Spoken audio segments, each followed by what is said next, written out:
Patson Chauke u velekiwe hi ti 5 ta March 1960 i n'wana wa jaha ka Phazimani Mwagija na John Chauke. Hi ku tswariwa va tele emutini i vuye a tshika xikolo eka Ntanganharhu ePhugwane Primary School ivi a kongoma epurasini ra ZZ2 laha a nga kuma ntirho wo pfula gate a ri na 12 years. Hi 1978 u vuye a ya tshama eKwandebele laha a nga tshama kona 13 wa malembe ku kondza a hlangana na Chris Sibayoni.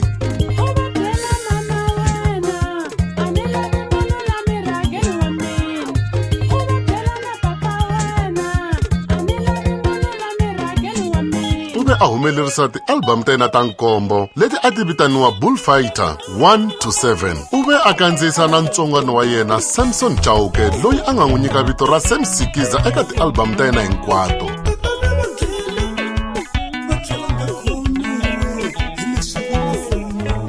Kusuka kwalaho u kandziyise ti-album ta tinqambi to hambanahambana leti katsaka album ya Abel Chauke, Timbure Sisters, MK Shikatawa, Freddie Masingi loyi a nga n'wi kuma a ri na album yin'we hi loko a n'wi nyika vito ra Matswabe Muta. Kwalaho va endle ti-albums ta ku ringana 5.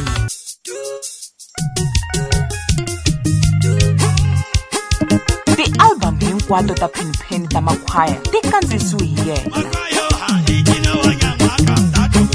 U tlhele a kandziyisa ti-album hinkwato ta Gezani Thomas Mzamani. Loko wena u endla 1, 2 na 3 ivi na mina ku tala mbilu ni ku tokola. U na malembe ya ku tlula 20 a ri karhi a tirha swin'we na Sandland Chavalala. Van'wana lava a hayaka mahlweni a tirhisana na vona va katsa Percy Mfana, Florence Chauke, Joe Shirimani, Prince Rangani, Seja Mbatani, Benny Mayengani, Muzesh, Samson Thombeni, kasi na Sira Holobye Collins Chavani va kale va nga tirha swin'we. Patson u ve a tirhisana na tikhampani leti landzelaka BMG, Cool Spot, Sweet 16, CCP na Galo Records. Vuswikoti bya yena byi tlulele ni le ka disco laha a nga tirha na vanhu vo fana na Sinyaka. Family ya Romeo le a ntsiva hore ha ke motho a slag.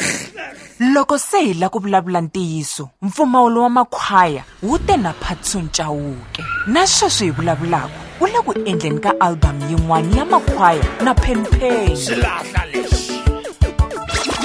Madyambu ya namuntlha swa fanela ku tekela enhlokweni un'wana wa vinyi va mpfumawulo wa vuyimbeleri bya Xitsonga. Anake hi tlakusa mpfumawulo hi ri eka wena Mhlengwe Chauke xa humba, wena u nga duma hi ra mapayitele hi leri sagwadi ra Living Legend.